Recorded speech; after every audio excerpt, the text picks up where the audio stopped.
In the winter, I'm telling you, the goose can only fly south. What if south doesn't look too good? Tough luck. It can only fly south. But see, human beings are not like a goose, can only fly south. I mean, you can turn around, go north, you can go east, you can go west, you can order the entire process of your own life. And we do that by the way we think. We do that by exercising our mind. We do that by processing ideas and come up with a better philosophy, a better strategy for our life, goals for the future, okay? Plans to achieve those goals. All this comes from developing our philosophy. Philosophy helps us to process what's available. Well, when we get here, we got seed, and we got soil, and we got some rain, and we've got some what? Sunshine, and we've got some seasons, and what? The miracle of life. Now, the key is, what do you do with all this stuff? How do you turn all this stuff that's available here into equity and promise and lifestyle and dreams and future possibilities? All of this that's possible now with human beings, how do you take all this stuff and turn it into this equities and values? Well, it starts with philosophy. What is the seed? What is the soil? What is the sunshine? What is the rain? Is it possible to take some of each of all the stuff that's available and turn it into food and turn it into value and turn it into nourishment and turn it into something spectacular and unique that no other life form can do? And the answer is yes. But you cannot deal with all this stuff and what to do with it unless you start refining your philosophy. Think, use your mind, come up with ideas, and strengthen your philosophy. So the seed and the soil and the rain and the sunshine, this is called, you know, the economy and the banks and the money and the schools and everything that's available out there, processing information, what to do with all that, and turn it into equity and value. That is the major challenge of life, my personal opinion. So each person's personal philosophy now is going to determine what you're going to do with seed and soil and sunshine and rain and miracle, the change of seasons. That's it. My personal opinion. Each person's personal philosophy is like the set of the sail. That's what this seminar is for today. Help you to trim a better sail. You don't need a better economy. You don't need better seed and soil. In fact, when it comes to seed and soil and rain and sunshine and seasons and the miracle of life, that's all you got. Now, what if you blame this stuff? Then you're blaming all you got. If you blame the economy, and you blame the schools, and you blame the teachers, and you blame the sermons and the preachers, and you blame, the marketplace, and you blame the company and company policy, what else is there? When some people get through with their blame list, there isn't nothing else. That's all there is. And if you blame the only thing you've got to work with, I'm telling you, it's called mistake colossal. In not understanding that that's all you've got to work with. And if this is all you've got to work with, then you don't change the seed, and you don't change the soil, and you don't change the rain, and you don't change the sunshine, you don't change the seasons. Right? Guy says, I'll take 3 springs, 4 summers, 9 falls, no winters. No, you can't fool with this stuff. You got to take it like it comes. Then what do you change to make your life work well? You got to start with your philosophy. Guess what I had to do at age 25 in order to change my own future? I had to change my mind. I had to change my thinking. I had to change my philosophy. I was messed up on what was causing my problem. And once I got that straightened out, that all the stuff I blamed, the government and taxes and the marketplace and the economy and things cost too much, negative relatives, cynical neighbors, once I got rid of that and started going for where the real problem was, which was me, I'm telling you, my life exploded into change. My bank account changed immediately. My income changed immediately. My whole life took on a whole new look and color immediately. And the early results I got from making these philosophical changes tasted so good, I've never stopped the process from that day until this. And I'm telling you, with a little consideration of the refinement of your sail, by setting a better sail, refining your philosophy, your whole life can start to change from today on. You don't have to wait till tomorrow. You don't have to wait till next month. You don't have to wait till spring. You don't have to wait till 93. You can start this whole process immediately. I recommend it. Now, some people do so little thinking, they don't even have their sale up.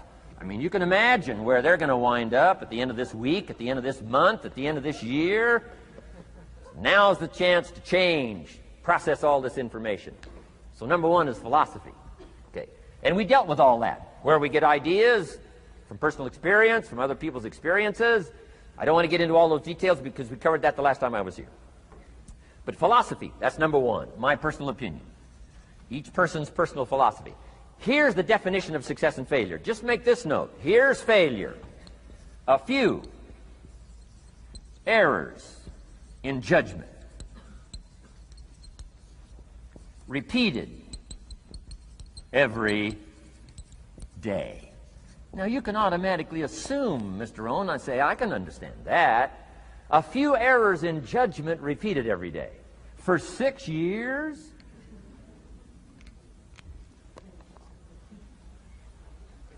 I'm with my father. I think I told this story the last time I was here. My father, 88 years old, he's never been ill, still hasn't retired. Not long ago, midnight, we're getting ready to go to bed. We've drilled a new well, got some extra water, got some more acres going. He's all excited. At midnight, we're getting ready to go to bed. My father's eating what he calls his midnight snack. A little bite to eat before you go to bed. Don't have to go to bed hungry. And I'm watching him eat this midnight snack. Guess what he had? An apple, a few graham crackers, and a glass of grapefruit juice. I said, no wonder my father's so healthy. My mom taught us all those good health practices. Taught me when I'm growing up, right? I'm an only child. I've never been ill. Passed the big 5-0 some time ago. My 2 daughters, 32, 33, never been ill. My grandkids, never been ill. I'm telling you, the legacy lingers on. As I watched my father have this midnight snack, suddenly occurred to me. I know that's part of it. An apple, what? A day. That's gotten to Dallas-Fort Worth, right? An apple. An apple a day keeps the doctor away.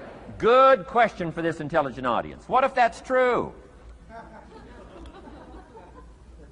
You say, well, Mr. Rohn, if that's true, that would be easy to do. Then what's the problem? It's easy not to do. It's easy not to adopt it as your own personal philosophy. Or the guy messed up the saying. Guy says a Hershey bar a day. Say, no. No. You've been watching too much television. It is not Hershey bar. You got to be smarter in philosophy than to fall for the Hershey bar a day when it's an apple a day. You've got to be smarter than that. And if you make that kind of an error in judgment every day for 6 years, I'm telling you, it'll accumulate into disaster. Sometimes the first year you say, well, you know, I'm so healthy now, what difference is it going to make? You've got to be smarter than that. Just because disaster doesn't fall on us at the end of the first day doesn't mean disaster isn't coming. You've got to be so smart that you look down the road and say, will the errors in my present judgment of philosophy, what's that going to cost me in 1 year, 6 years, 1 month, 6 months?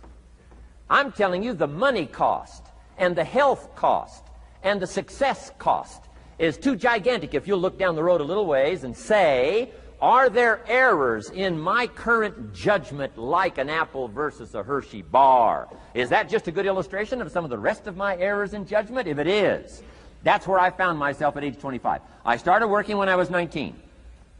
I met my teacher who helped turn my life around when I was 25. That's 6 years. At the end of the first 6 years of my economic life, I've got pennies in my pocket. I've got nothing in the bank. The creditors are calling saying, hey, you told us the check was in the mail. I'm embarrassed. I'm behind on my promises. I live in America. I'm 25-year-old American male. I got a nice family, every reason to do well. And I'm messed up. Now, what's messed up? I used to think it was the community that was messed up, and the country was messed up, and the government was messed up. If those Democrats ever get in the White House, that'll really mess things up. If the Republicans stay in power, that'll really mess things up. The economy was messed up. Interest rates are messed up. I thought all this stuff was messed up. Then I found out that's not what was messed up. I was criticizing the only thing I had to work with. What was really messed up was my own personal philosophy. My own errors in judgment in my own personal philosophy brought me in 6 years to pennies in my pocket, nothing in the bank, and trying to explain why I wasn't doing well, living in America, 25-year-old American male, got a family, every reason to do well. Now, once I understood this, here's the formula for failure: errors in judgment, being lax about developing your own personal philosophy. I'm telling you, it's called accumulated disaster. It doesn't matter whether it's your health or your bank account. Guy's got an empty bank account, probably has high cholesterol. Why? Over the last 6 years, he never paid attention to either one.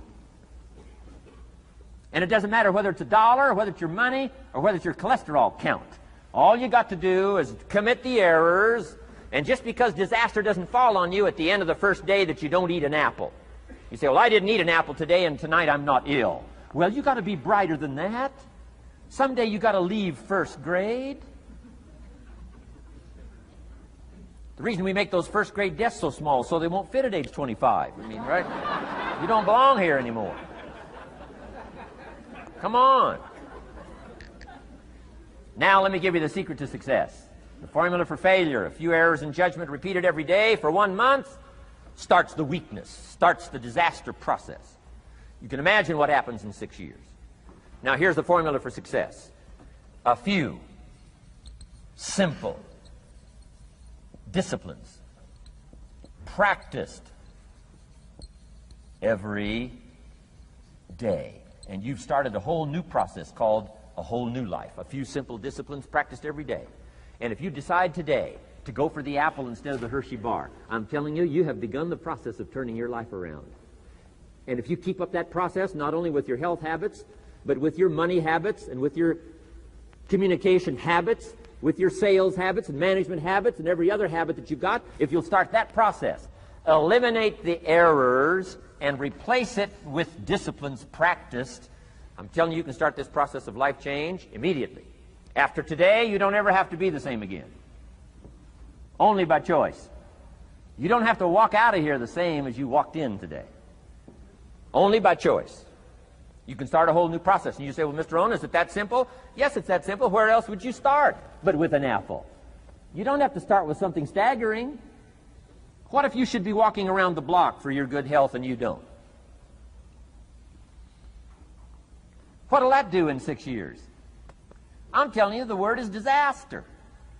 You could and you should and you don't. Here's an even stronger word. You won't. I mean, don't might mean you're careless. Won't probably means you're stubborn. And either one's called disaster. Could, should, don't. I'm telling you, that's why at the end of 6 years, I found myself with pennies in my pocket, nothing in the bank, creditors calling. Could, should, won't. Could, should, don't is called disaster. Now, how do you change all that? The next 6 years, I got rich. The next 6 years, I became a millionaire. By the time I'm 31, I'm a millionaire. How about that? You say, well, Mr. Rohn, what happened? Well, strangely enough, during that second 6 years of my economic life, the government was about the same. I'm telling you, taxes were about the same. My negative relatives were the same. I'm telling you, the economy was about the same, and prices were about the same, and everything else was about the same. Circumstances were about the same. Then how come I got rich? How come I totally changed my life? I was not the same. Somebody says, well, what did you go to work on to do all that? I started with my philosophy. I started amending my errors by doing some better thinking, changing my mind, coming up with ideas that I didn't have before I met my teacher. And once that whole process started for me, I'm telling you, I changed my whole life. Within a 6-year period, I was never the same. And I've kept up that process all these years. One of the reasons why I'm here is to continue my craft. I don't want the day to come someday somebody says, you should have heard Jim Rohn 10 years ago when he was really terrific. Guess what I want people to say? I heard him 10 years ago, but you should hear him now. I'm telling you, the man works on his craft. I'm telling you, the man's done some extra reading. I'm telling you, the man doesn't miss a trick. I'm telling you, he's worked hard on himself. That's why he's able to deliver like he does. The same thing can happen for you as a teenager. It can happen to you as a mother, as a father, as a business person, as a salesperson, running a business. Doesn't matter. Management, wherever you find yourself. This is the process called personal change. And what I say to start with is, start with your own philosophy. Your philosophy is going to determine whether or not you go for the disciplines or continue the errors that's called potential disaster. And everybody has it within their power. Well, it was so happy for me to find out at age 25, Mr. Shope said, Mr. Rohn, you don't have to change countries. But you do have to change philosophy. And if you'll change philosophy, not country, you can turn around your income, you can turn around your bank account, you can turn around your skills, you can become capable, powerful, sophisticated, healthy, influential, all the other equities that you could possibly want out of your life, using the only stuff there is and not trying to change any of this stuff. Appreciate all of this stuff with all of its ups and downs, with all of its mystery of why it works and sometimes it doesn't work. Don't challenge this. You don't have to ask for another planet. You don't have to ask for another country. Just ask for another book. Ask for another seminar. Ask for another idea. And you can start this whole process of personal life change. Now, I could spend the whole day on philosophy, because that's where it is. If I could get you intrigued with that enough to study it, enough to ponder it, to where you would pick up the commitment like I did and say, hey, as simple as an apple a day, as simple as a walk around the block, why not start right there? If you don't start there, where else are you going to start? Might as well start where it's easy, and then go to the more complicated disciplines. Because if you can't handle the simple disciplines, how can you handle the complicated ones? Okay. Key. Philosophy. Here's number 2. I got to give these now very quickly because I got too much to cover here to linger too long. Number 1, we're affected by philosophy.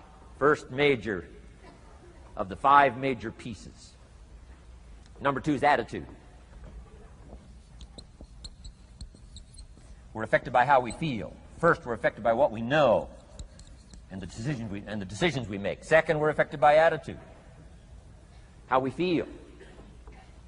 And I gave that quick list. Let me give it to you. It's how you feel about the past. You've got to have a good attitude about the past. Use it as a school, not a club. Don't beat yourself to death with your past. Faults, failures, losses. Let the past be a school. Harsh school maybe. What else is new? Let the past be a school master to teach you. Not to threaten you, but to teach you. Okay. Next, it's how you feel about the future. Set your goals. We'll talk a little bit about that before we finish today. Goal setting. The promise of the future is an awesome force to affect your life every day. Without a future well designed, we take hesitant steps. And all you have to have is hesitant steps for 6 years. You'll be timid, driven into a corner, not boldly willing to go and take your portion, take your share. Okay? Next, it's how you feel about everybody else. Got to have a good attitude about everybody else, because it takes everybody else to make a market. One person doesn't make a family. One person doesn't make a business. One person doesn't make a corporation. One person doesn't make a community. One person doesn't make a nation. It takes all of us to make a dynamic economy, a nation second to none. It takes all of us to make the churches and make the economy run. It takes all of us to make the possibilities. All the gifts that have flowed in here the last 200 years, unprecedented in 6,500 years of recorded history. There's been nothing like it. The ethnic streams that have flowed in here brought their gifts, brought their talent, brought their skills, brought their inventions, brought their work ethic. All of it mixed together is called America. Been nothing like it in 6,500 years. And to miss the value of it by some, warped attitude about it, I'm telling you, you've missed it all. And if you have an appreciation for it all, you'll draw from it. And if you draw from all the gifts that have been blended together here for 200 years, now for your value and benefit, think of what you can do for your days, for your business, for your conversation, for your equities. You can transform it to an incredible degree. And here's the last one. It's how you feel about yourself. Understanding self-worth is the beginning of progress. Self-worth should be easy. If one of us can do it, all of us can do it. If anybody can think it, we all can think it. I can read, you can read. I can understand, you can understand. From where I came from, the few simple things I did and tried revolutionized my life in 5 years. There isn't anybody here that can't do it. Change from pennies to fortune. Change from nothing to something. Change from broke to rich. Anybody in this room can do it. If any of us can do it, we all can do it. That's the kind of value you should place on yourself. If Jim Rohn can understand it, I can understand it. If he can read, I can read. If he can find it, I can find it. If he can change, I can change. If he can get it done, I can get it done. That's the attitude about yourself. So valuable. Okay? Now, in transforming our lives, we don't start with attitude. We don't start with the inspiration here. We start with education. Somebody says, well, I expected you to just come get motivated today. Well, that probably won't do it. Somebody says, by now we should be standing on the chairs, waving a flag, singing the old gray mare. Get going here. No, that's not where you start. Life change does not start with inspiration. Life change starts with education. You've got to be educated to the point of where you might have messed up. My teacher put it in blunt, simple language. He only went to the 9th grade in school, so he put it in simple language I could understand. He said, Mr. Rohn, after 6 years living in America, healthy American male, 25 years old, been working 6 years, 1 year of college, pennies in your pocket, nothing in the bank, behind on your promises. Shoaff said, I just got one simple explanation for that. You've messed up. Now, I could understand that kind of language. Substitute a Hershey bar for an apple means you've messed up. Should walk around the block, could walk around the block, won't walk around the block. You have messed up. And all you got to go is write down through the list. Don't need some teacher to come by and tell you. Be your own best teacher, saying, hey, let me make a list of some places I've messed up. Because if I let this down, that probably affects the rest. And the answer is, that's true. So we don't start with inspiration. We start with education. Somebody says, well, just motivate this guy. He'll be all right. Just motivate him. Get him turned on. Probably not. If a guy's an idiot, you motivate him. Now you got a motivated idiot. No, he won't be all right. So we start with education. What's the first education? If it isn't going well and you live in America, you have messed up. You don't need to change countries. You say, well, the country's messed up. That's like cursing the soil and cursing the seed and the sunshine and the rain, which is all you got. Don't curse all you got. When you get your own planet, you can rearrange this whole deal. But this one, you got to take like it comes. So, number 2 was attitude. Here was number 3, activity. This is the work part, the labor part. Taking action. And the activity is the miracle working piece. A miracle being something we don't quite understand how it works doesn't mean it doesn't work. It means we just don't quite understand how it works. Miracles work. God says. Now, I'm an amateur on God, but here's my best analysis. God says, if you'll plant the seed, I'll make the tree. Now, that's a good arrangement. Number 1, gives God the tough end of the deal. What if you had to make the tree? That'd keep you up late at night trying to figure out, how do you make a tree? Say, no. I'm telling you, the mystery and the miracle of this stuff has already been set up. God says, I got the miracle going, I got the seasons going, I got some sunshine and some rain, and I'm God. But the way I've arranged that, I just need somebody to plant the seed, not chant. In California, they're trying to chant to get this stuff done.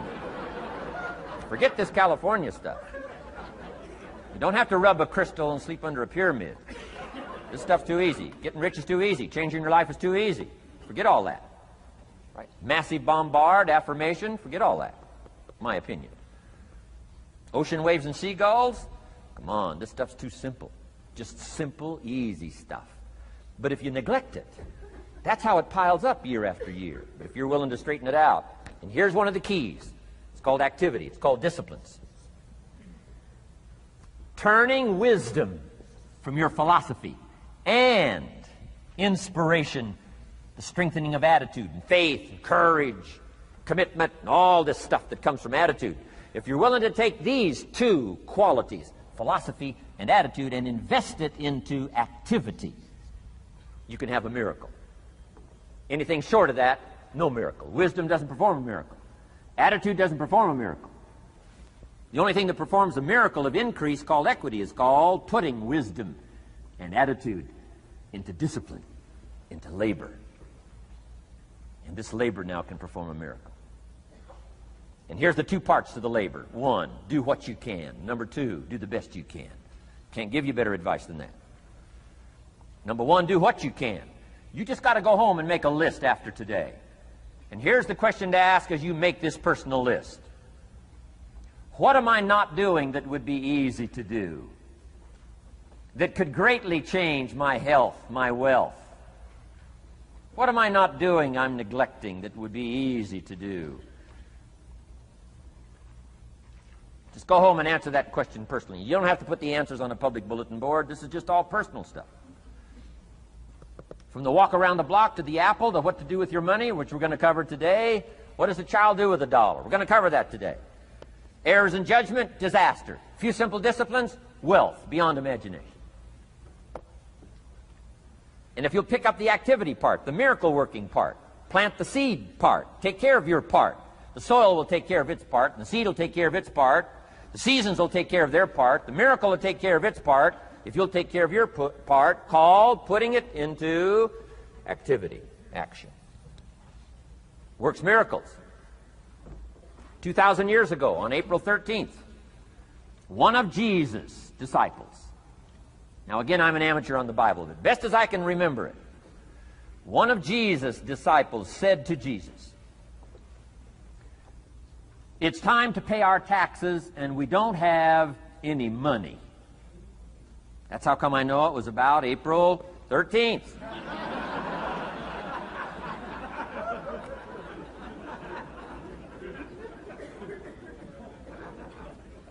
To this statement by his disciple, Jesus said, best as I can read the record, Jesus said, "No problem." Now, why could he say no problem?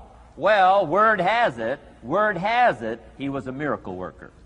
Word has it, if you're a good student of history, word has it, he was a miracle worker. If you handed a problem to a miracle worker, what would he be inclined to say? No problem. You got to hang out with folks like that. I belong to a small group like that. We do business around the world. You hand these guys a problem, they say no problem. What? How many books would they read to solve it? Many as it takes. How early would they get up? Early as it takes. How much information would they get? Much as they needed. So it's what? No problem. You got to hang out with folks like that. Jesus said, this will be no problem, the tax thing. He said to his disciple, it's simple. Go fishing. Wow.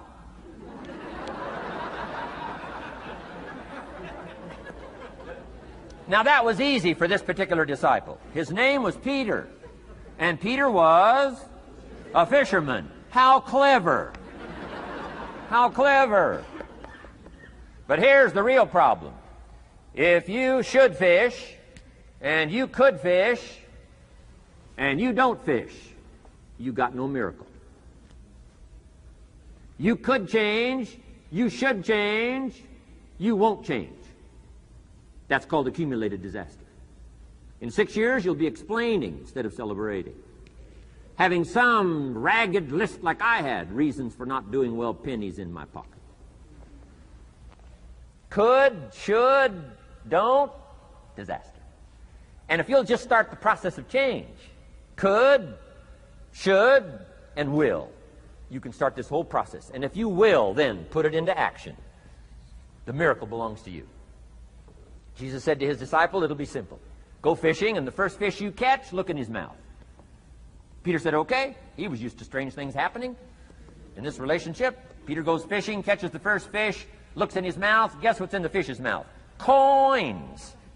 Peter says, wow, coins. Starts counting the value of these coins, and when he adds it up, guess how much it added up to? Exactly enough money to pay his taxes and Jesus' taxes. Which gives you Jesus' position on taxes.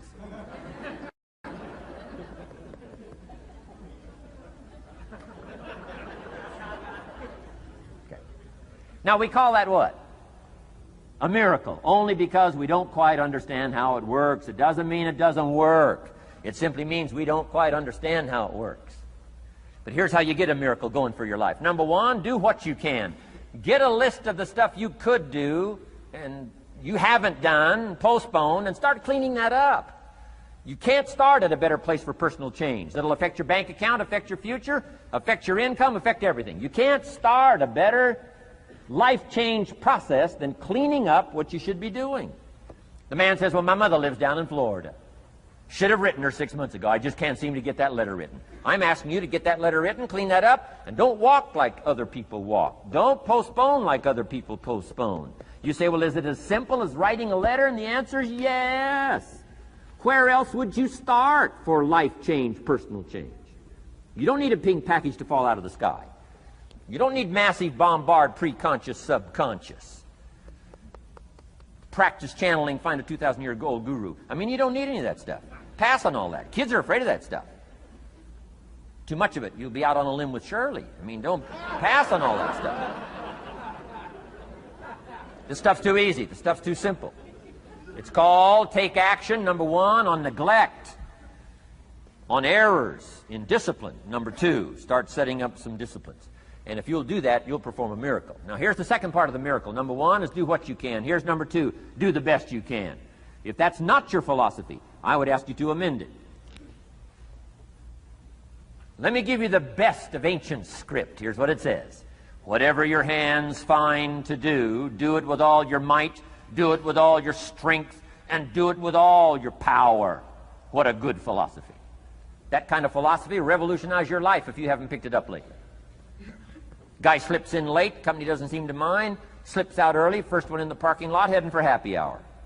Stretches his break, comes early for lunch, late back from lunch, company doesn't seem to notice.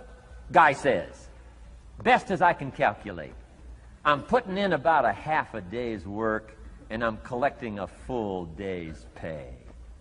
And the guy says, I got it made. Little does he know the seeds of his own disaster are already being sown by the weakness of his own personal philosophy. It's not the economy that's going to determine your next 6 years. It's your philosophy about labor and about activity and about miracle and soil and seed and sunshine and rain and the economy and the banks and the money and the companies and the schools and what